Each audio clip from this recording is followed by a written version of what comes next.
Hello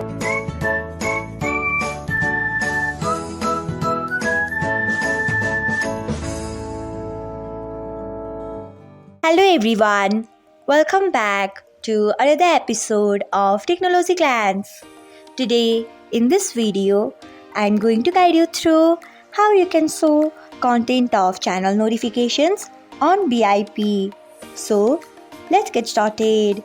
Firstly, open BIP app in your device, then tap on three lines icon.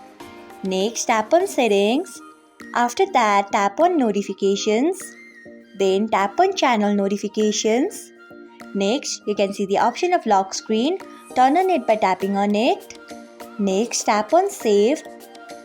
So, this is how you can show content of channel notifications on BIP. Thanks for watching. If you found this guide helpful, we would love it if you hit the thumbs up button below. We upload great new tech tutorials like this one every day. So, do not forget to subscribe to our channel and hit the bell icon so that you'll never miss another update.